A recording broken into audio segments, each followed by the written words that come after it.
Oh, welcome to Sunday Science, everybody. Glad you could join us again this week. Leading off from where we were last week, we are going to enter into orbital observatories. So hope everybody's ready for giant space telescopes, because what could be better? Maybe space lasers, but Si, you're going to have to fill us in on space lasers. Because I'll do what I can after Friday at Goddard. it is coming up. Indeed.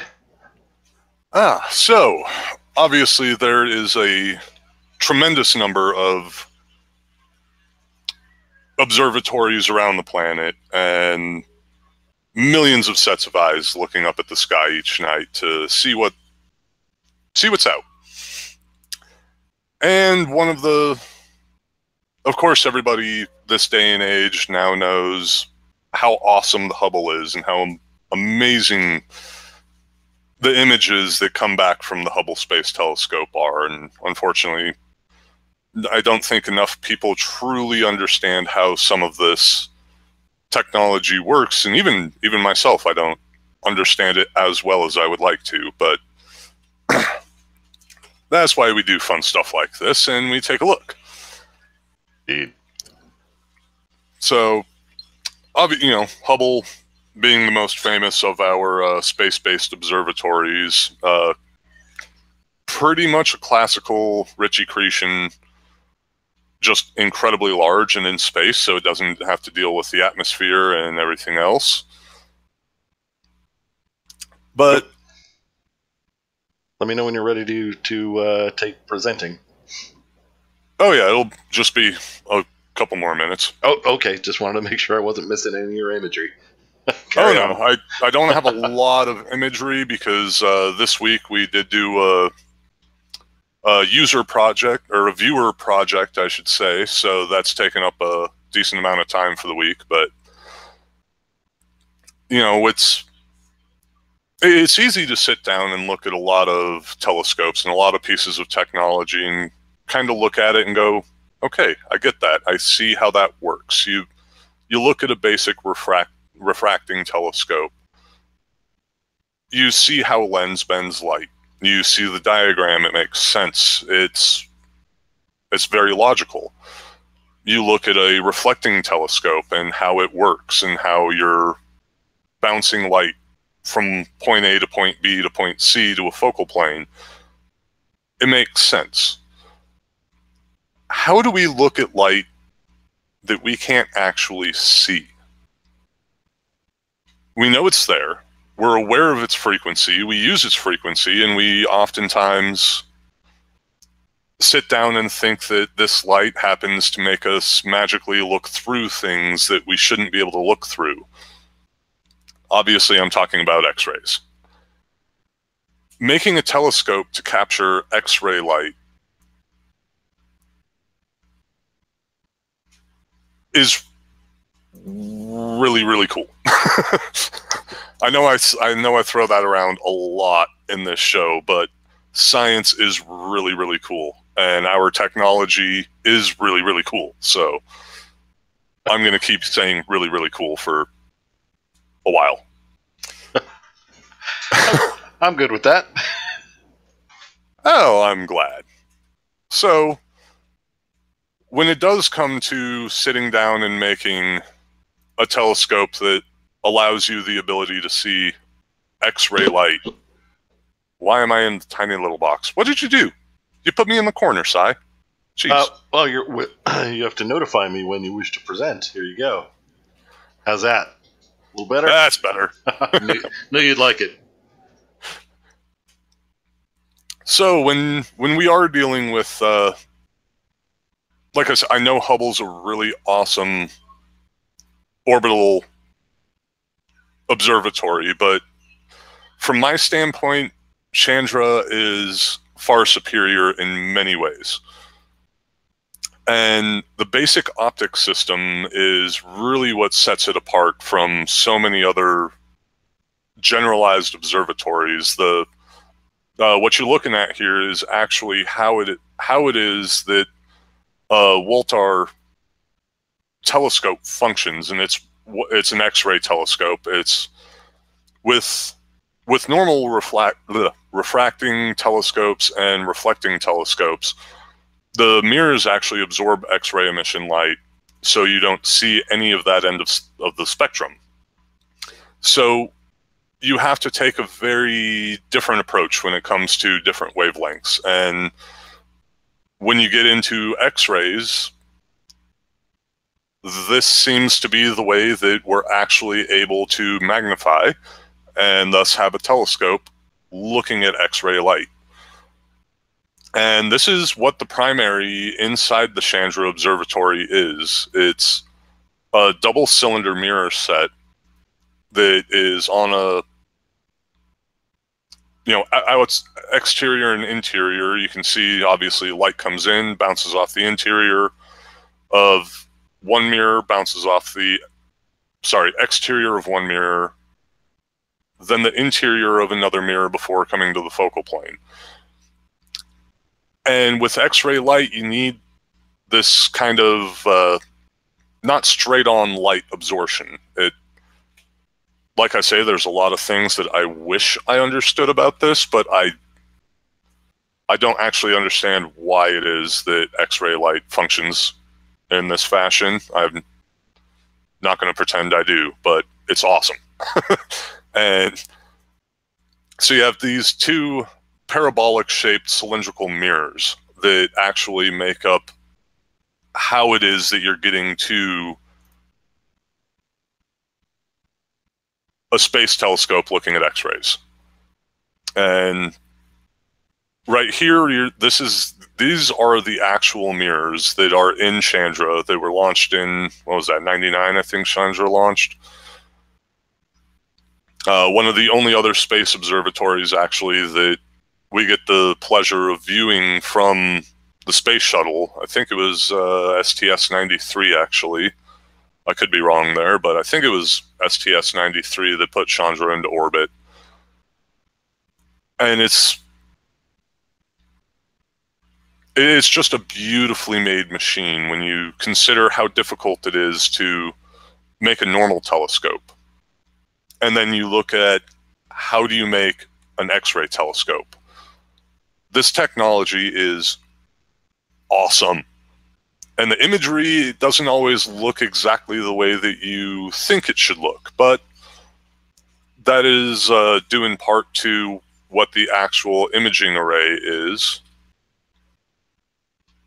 And for Chandra, what is it, 10 CCD sensors are running a full gambit of spectral analysis in the entire X-ray frequency.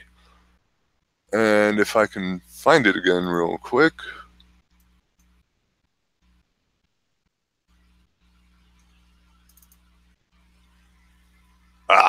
There's the sensor. So you have 6 CCD sensors that are just running the spectroscopy array, and another 4 that are running the imaging array. The entire build, I know I have a tendency to geek out over tech and things of that nature, and kind of have some tech-gasms, if you will, while talking about stuff, but coming up with this imaging sensor for Chandra it's a really unique way of going about things. It's, if you can imagine one of these CCDs, you might have a charge-coupled device half that size in your day-to-day use camera. Obviously, there's going to be filters stopping certain wavelengths of light, but we're trying to look at invisible light. So how do you look at invisible light? How do you actually start sitting down and engineering something that is going to give you a physical image of something that we cannot see? Well, this instrument is how you do it. That instrument, along with that mirror, we now actually get to see what is not visible. And of course, there's other ends of the electromagnetic spectrum that we can't view, but you can use the same type instrumentation as many other telescopes, and you can just simply look at what you're viewing. But with X-ray light, you don't get that option. So we have to build some of the most awesome feats of engineering when it comes to observing in the world of telescopes I've ever seen. Excuse me.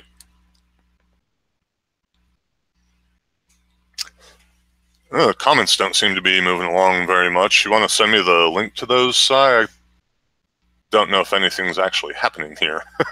No, I'm not. There's not a lot of commentary at the moment. Give me a second. I will send you. It always helps to have the breakout link.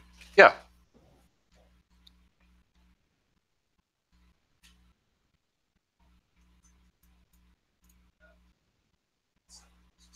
Oh, there's Fino. Yep. Hey, Fino. Hey.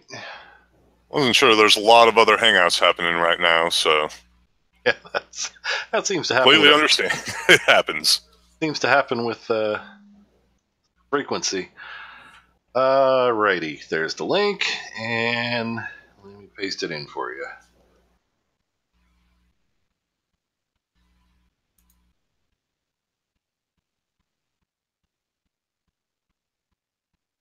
There you go.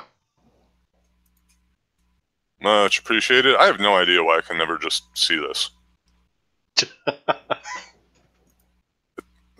I do not mind sending it if it is helpful. But and actually, since you're taking a second to get that up, we should mention apparently Paul Agia has hit 10,000. So there's a little announcement. Oh, congratulations, Paul! That's awesome. We must congratulate Paul. I do not think he is present, but still the congratulations go out. Absolutely, that's a heck of a feat to reach. He's been doing real good work with everything that he has been doing. That was really fun, actually, sitting down and doing some of his Genesis history work with both of you. That was a fun project. Oh yes, that was quite a while ago that we tortured ourselves with going to that movie and then reviewing it and then anyway. Oh yeah, there we go. Congratulations to Paul. Does a fine Very job awesome. and deserves every one of those and many more, I would say. Indeed. So, back to sitting down and talking about Chandra. I don't know, from my standpoint, it is just such an absolutely amazing telescope. The way that it functions, the images that it's able to gather, I guess I really like what it is that the Chandra Observatory does, and Chandra is actually run by Harvard, I want to say. It's either Harvard or Caltech. I think Spitzer runs Caltech. Caltech runs Spitzer. I believe Harvard runs and manages Chandra. And going back to that display, where is it? The actual imaging sensor itself that's in Chandra, even though it's been, 17 years at this point that it's been on a wildly elliptical orbit, there is no sign that there is any degradation to this scientific instrument. And that all by itself is so wild. Just to think about, think about having your camera on for 17 years.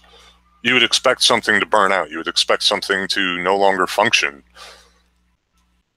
But that's not happening with Chandra. It's running, and it's running, and it's running, and I don't know why that little window keeps popping up. Sorry about that. But it's such an amazing piece of technology that we can sit down, we can put this thing into space on the back of a space shuttle while we had a space shuttle. We can deploy it into a highly elliptical orbit, and we can gather images and data that you would never be able to get from Earth. Not sure where everyone stands on knowledge on the electromagnetic spectrum, but Earth's atmosphere and everything that allows us to be able to survive stops X-rays from coming through. So you can't make an X-ray telescope that's Earth-based. There's no way to do it. So we have one, and it is Chandra. It is just awesome. And I want to start getting into some of the imagery, but this is already tied up into a little video short that, thanks to Tornado Pelt, even though he doesn't seem to have chosen to join us today, was a big part of. Next one on our list, we're really no reason for me to present while I dig this up, so I'll stop presenting. The Spitzer Space Telescope. Equally as awesome and equally as not really mentioned when it comes to orbital observatories. And it's kind of a shame because everyone thinks of the space telescope as there's the Hubble. And there are so many others. I'm specifically dealing with Hubble, Chandra, and Spitzer, obviously, but there's a multitude of orbital observatories that have changed our understanding of the universe to such an extent. One in particular that I'm sure a lot of people are curious about is Kepler, and that kind of has to be its own thing. So, not talking about that today. And Webb's coming. Let's not forget Webb. Webb's coming. I don't even know if I want to do a show about Webb. I have a difficult enough time making it through the stuff that's already there. Yeah. Understandable. Webb's a whole nother monster. But I'm sure we'll wind up doing an episode about Webb. Yep. It will happen. Don't know how, but it will. Somehow I'll get through it and I won't have too many geeky tech-gasms about this stuff. Oh, well, if we're still talking about Webb, you will. Yeah, it's unavoidable. It will wind up happening. But right now, trying to talk about the Spitzer Space Telescope is instead. So another, well known if you're an enthusiast, possibly not well known to, well, most people, I would assume, unless you're like me and you're a geek. The Spitzer Space Telescope is our primary infrared spectrum orbital observatory. And unfortunately, there's no awesome imagery of its deployment because it was not lucky enough to be launched on a space shuttle. It had to go up on the, oh god, was that a Delta? I think it was a Delta. Doesn't really matter. It got into space and it's awesome. Trying to find the image I wanted, but you know, what's really cool about having this multitude of observatories, both ground-based and orbital, and while there are certain people that believe that this term means that it's not real, it has allowed us to come up with composite images that are beyond anything you can see from ground-based observatories. And yes, there is some manipulation as to what color is what, everything could be white for all I care. It really wouldn't mean anything. It could all be blue. It could all be purple. It could all be any color. Because what the sensor's intaking is just, hey, there's data here. Of course, we need something colorified in order to make more sense of what it is that we're looking at. So we do manipulate color when it comes to how are we going to view this? How do we want to look at this? And there's absolutely nothing wrong with that, and it definitely doesn't mean that anything is fake. Yeah, not getting into that. But with infrared, obviously much shorter wavelength, both the infrared and the near infrared, you can, if you're the home observer type, you can actually sit down and you can very easily get into the hydrogen alpha wavelength and do some amazing photography and amazing observing. While it doesn't necessarily look to your eye the way you would imagine, there are many ways of sitting down and viewing these things, both filter sets, removing particular filter sets. I, for one, pulled out the IR cut filter in my Canon, and I'm able to do near infrared in the hydrogen alpha wavelength. And while I stay in black and white in order to, or grayscale, I should say, in order to actually see what's happening, it's quite a bit of fun to sit down and look at something through a telescope and then put in one of these devices like a modified DSLR and see what you're not actually seeing with your eye. And Spitzer helps do the exact same thing, and it's just awesome. And I cannot find this picture. It's driving me nuts. If I'm not going to be able to find it, I'm not going to be able to find it. Sorry. Spent too much time working on this little video short, and it happens. So, Spitzer, absolutely phenomenal telescope. Infrared imaging, it's awesome. I'm getting hung up here a little bit trying to find this picture. It's driving me insane.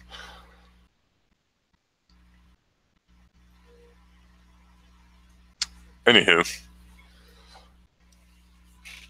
I guess that finally means I actually have to talk about Hubble. Crap.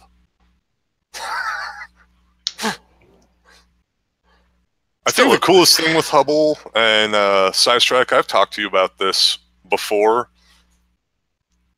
The thing runs on a 486 and it's still working. Yes, it does.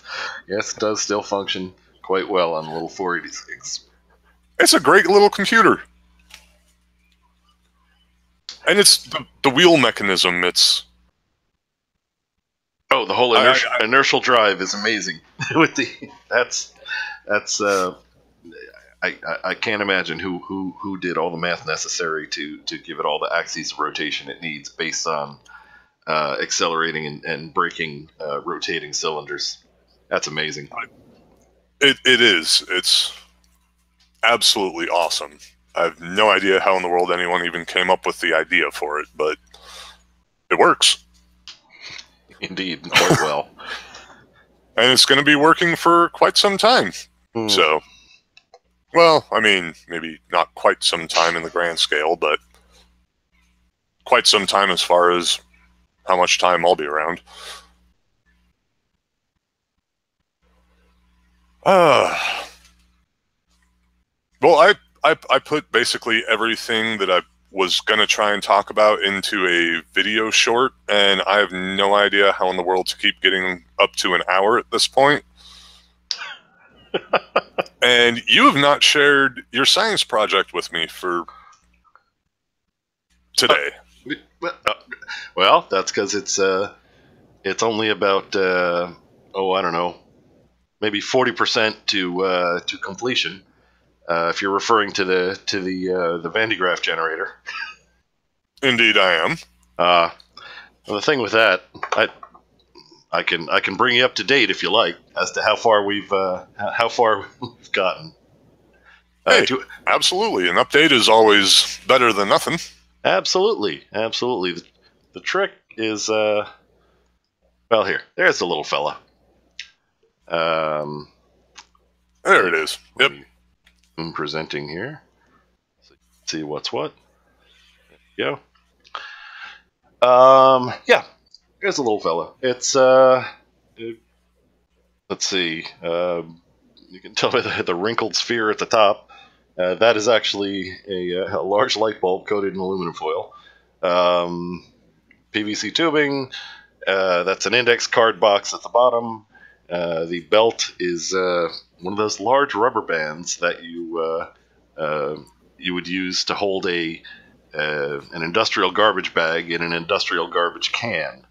Snipped a segment out of that, and went through a whole lot of foil baking pans to cut the combs to lay down and pick up the charge. But that was a little fellow in its first incarnation, and I have a couple of just little shorts of it doing stuff. Let's see what we got. Yeah, let's take a look. Yeah, the initial incarnation, both rollers were the same material, which is bad. If you're making a Van de Graaff generator, there's a whole series of materials that you want them to be as far apart as possible on the list. For example, if one of your rollers is Teflon, the farthest thing from that would be something like, oddly enough, rabbit fur or leather or something of that sort. And the farther apart you have them, the more of what's called the triboelectric effect occurs, where you get the stripping off of electrons on one and the collection at the other. So the roll material does matter for that. But in this first incarnation, it was okay, let's see if this is going to work using objects found around the house. And you can see here, let me just bring this up. Here's firing the little fella up. And so it does, even with the rollers of the same material, strong, it did gather a fair amount of charge.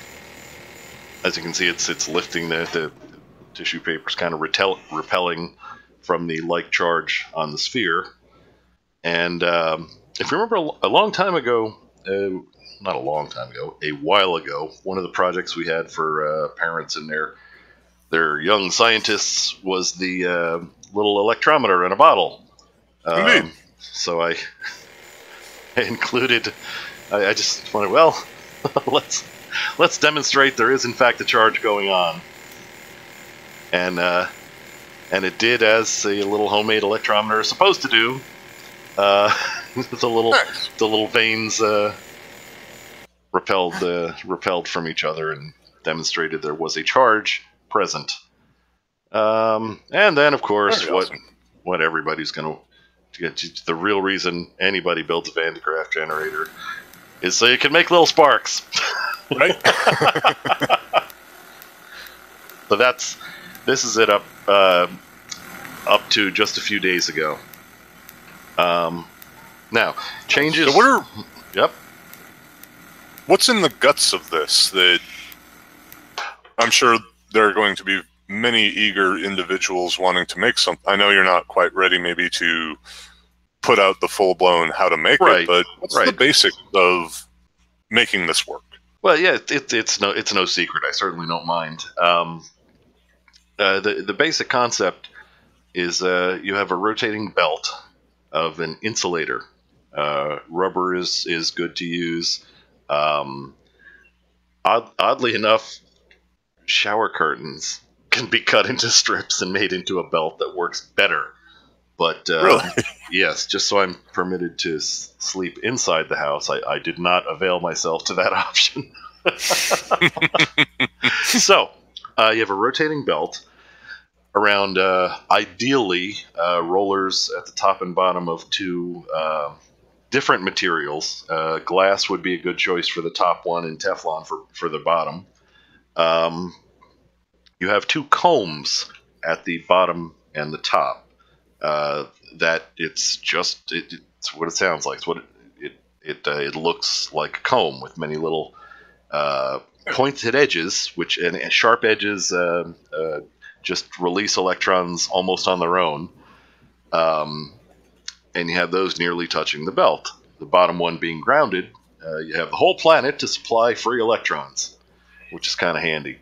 And Very nice. and the belt carries them to the top, where there's another comb that is linked via as much surface area wiring as possible to the sphere at the top. So that is how it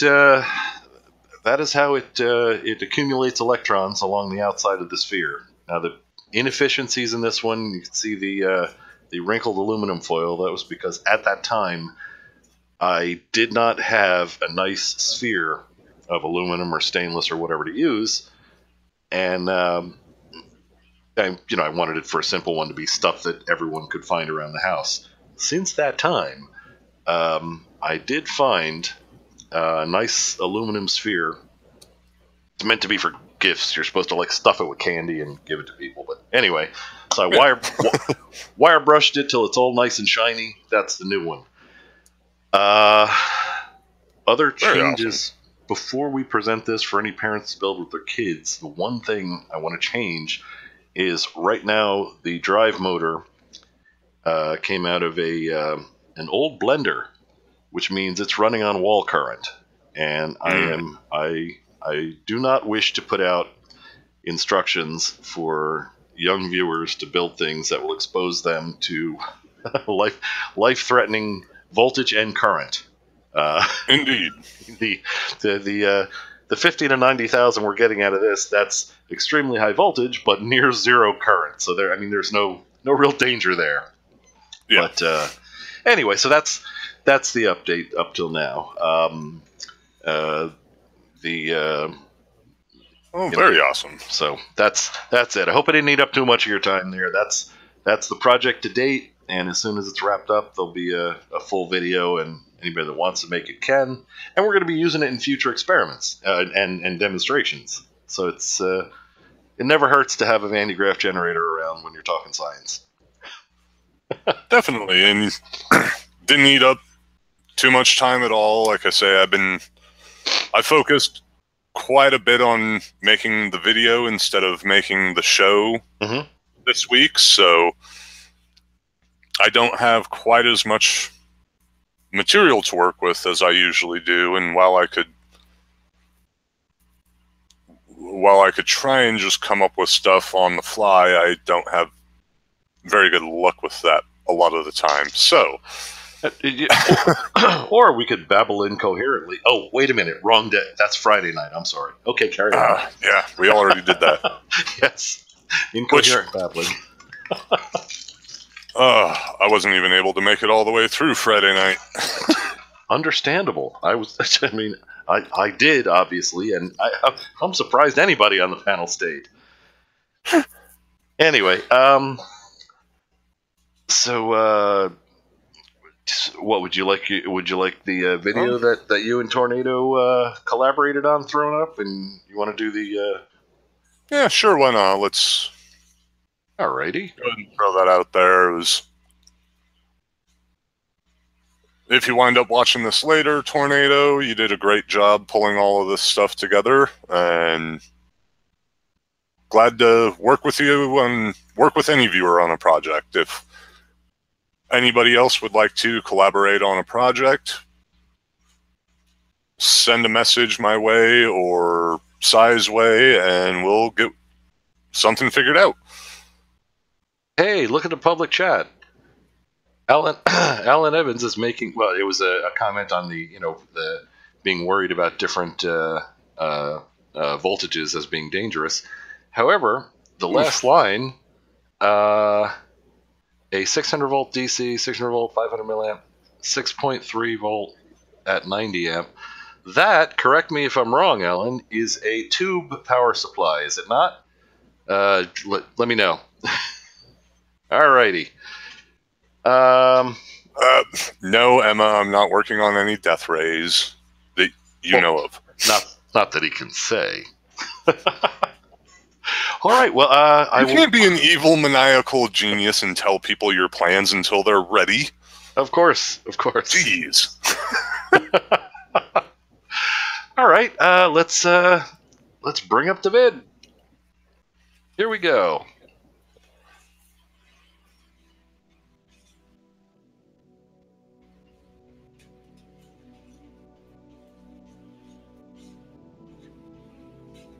Let me know if you need any pausing for commentary or anything, Chief. It's pretty straightforward. Okay, good enough. I have no idea where the sound is, but hey, it happens. I'm getting sound. Is everyone hearing tunes with this? Oh, look, I was right with the tube supply. Alan says that was on. Yeah. Okay, good. Very awesome. No, that's another one of my oddball hobbies. I'm distracting from the production here. Let us see.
Okay. Yeah, so there's a little video short made with tornado pelt, and yeah, it was fun sitting down and creating something with the viewer. Part of what I was hoping all this would wind up being is people creating, people coming up with ideas and doing stuff. Obviously, I'm very adamant about going out and making stuff. Even if I can go and buy it, I would rather make it. It's always more fun that way. And when it works, when you're done, that's even though you did everything right, when you actually fire up whatever it is you have constructed, it is nice to see it function, isn't it? It is. It's well, I mean, prior to hopping on the show today, I've been working a 1986 Volvo 240 back into life. It's sometimes you just have to. You got to get your hands in there, and you got to get dirty. You got to mess with the. You got to mess with the parts. You got to build it. You got to make it. You have to. Sure, I could probably go buy a car that is going to last a lot longer, but I can make this car function. You know, I'm that person. I just, if I can make it, I will make it, and it extends to all aspects of my day-to-day life. I mean, I could go buy a pocket knife. No, I'm gonna build a machine and make the damn pocket knife. That's who I am. You're not going to get any arguments from me, sir. Remember, Bob the Wonder Jeep just passed 403,000 miles, so I'm good with I'm good with do-it-yourself as well. But Emma has a question. In the do you have the public chat up there? I do, and from all of my understanding, most of that is reflected light coming from the sun, so it would be solar emission light. Obviously, you know, planets aren't making light, but yes, it would be solar emissions primarily.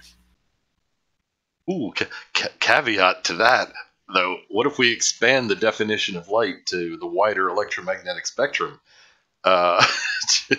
We've got some hot radio sources. Jupiter comes to mind. Oh, Jupiter is extraordinarily loud. Absolutely. Actually, well, not only is Jupiter loud, but Jupiter kind of allows us to exist. You know, I know you were there in 1994 when we didn't get bombarded by a giant asteroid because Jupiter took the hit for us. Yes, the solar vacuum cleaner. Yeah, it is. Jupiter's our big brother. It watches out for us. It keeps us safe. It's not just a cool looking planet. It's a cool planet. As long as it's the Fonzie of the universe. As long as you stay far enough away. Well, of course, you get too close and electromagnetism, you know, it looks really cool from afar, but sometimes you get a little bit too close and yeah. Yeah, our little planet would get ripped apart. But still, it's good to have that friend at a distance. Indeed. It's a good solar system brother to have. I messaged your collaborator Tornado to indicate that his video is coming up. I think he may have not joined because he was worried everyone was going to dislike his imagery that he helped collect. How in the world could anyone dislike the imagery that he gathered? I concur. I agree, and I don't. I think the both of you did a fine job. So, anyway.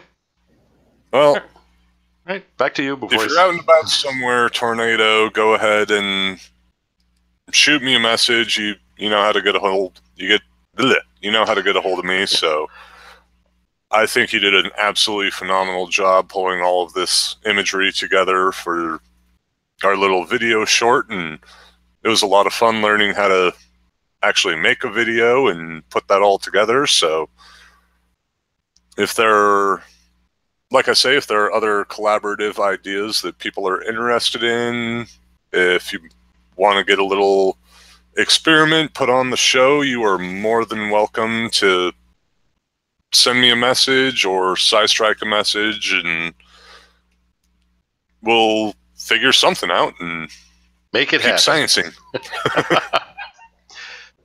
Indeed. All right. Is there anything else you'd like to cover, Chief? Not that I can think of. No, I might cover it for this week. All right. Well, fine work as usual, sir. And thank you. I will collect as much data as I can from the NASA social at Goddard, so that that's going to be you will have. I'm very envious. I'm looking at the schedule. I'm actually curious. I mean, none of the NASA socials are something that you'd it doesn't matter. Oh, it's a big deal. Missed that one. they always include amazing stuff. But looking at the agenda for this one, at about 8 p.m., there's an outdoor laser demonstration, and somehow nice. I think it's going to be more impressive than than Jaren waving a laser pointer at the sky. But anyway, Jaren and his laser pointer. I will try to make sure to gather as much data, video, pictures, anything I can. Maybe an interview. Maybe we could score a nice interview with one of the engineers. They're really that not. Would be pretty awesome. It's it's what we always say. NASA is the most transparent government organization in the history of Earth. Any information they have that is not, classified military information or something like that, all they want to do is get the information out to the public as quickly as possible. Indeed. So, which was, oh man, is it? Yeah, it was Thursday on my way home. I got the stuck in traffic for a half hour because there happened to be a particular individual hanging out at the Lockheed building next to my house. I see. And of course, it was looking at a Mars rover. And that's pretty awesome to know that there's more stuff going to Mars being made down the street from me.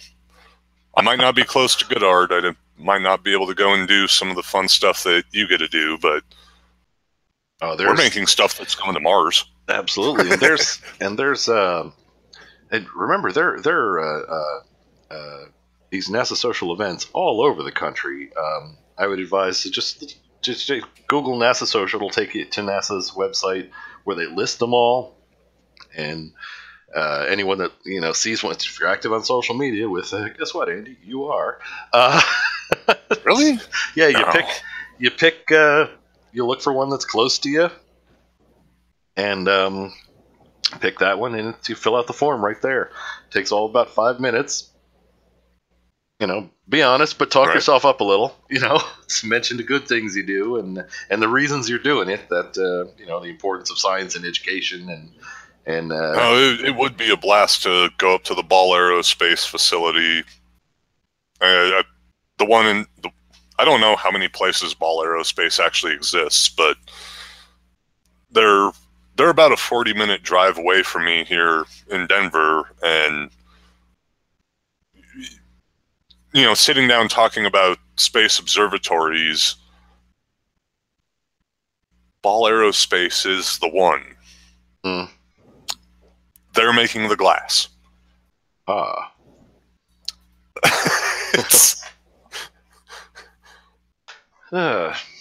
Yeah, pretty much everything around CU Boulder is aerospace. Colorado's a really fun place to be. So it's not boring, you're saying? It's well, I'm not suggesting that you move here because that's already happened enough. Our roads can't handle it. But yes, it is a very fun place to be. All right. Well, we are the epicenter of aerospace science. We have Lockheed, we have Northrop, we have Ball Aerospace. Like I said, we have Boeing here. We have Raytheon. I mean, Sierra Nevada Corp. If there's a major player in aerospace, they're here. Well, plus, you know, NORAD. Yeah, that's kind of cool. That's where the Stargate is, isn't it? Okay, humor. Darn straight. That was humor, just in case anybody's wondering. I'm not going to joke about the Stargate on a science nerd show. Then yes, I just don't want anyone thinking I've gone conspiratard or something like that. But anyway, besides, I don't need to go there. We've got our special science agent there. That would be you, Andy. So yeah, it's just down the street from me. There you go. All right. Well, everything in Colorado is 15 minutes away. Interesting. All right. So what do you say? No, Alan, it is not just the School of Mines. There are multiple people digging holes. If anybody, I don't see any questions in the chat for you. All right, I guess we're good. Are we good? Anything else you want to add? No, that's about all I got. Alrighty. All right. Well, thank you, Andy. Thank you, Tornado, in absentia. And indeed, thank you, Tornado. It was a fun project to work on, and hopefully everybody enjoyed the little movie short. It's not something I've ever actually made before, so video that was editing. pretty fun to learn how to do. Yeah, video editing starts out fun, then it becomes a headache. Anyway, but by that time you're already committed, so there's no escape.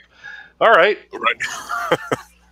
Well, let us show once more. Congratulations to Paul Agia. Good deal on the 10,000. And absolutely, Paul. That's a pretty awesome feat, and I'm glad I'm one of those 10,000 subs. Me too. All right. Very good. Well, let us bring up the musical outro and say goodnight to everybody. Sounds like a plan. All right. Glad everyone could join us again on Sunday Science and Sunday Science. It works both ways. Indeed.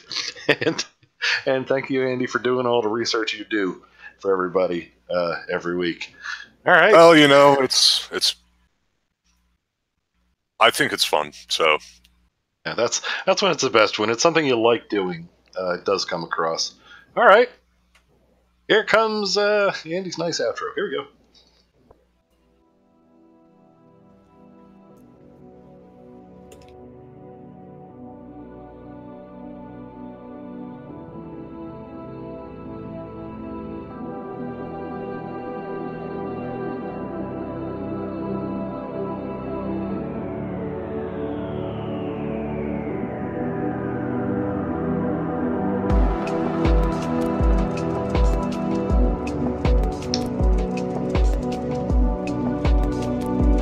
We're happy to do it, Emma. Hey, Tornado's here.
Bye, everybody. Thanks again.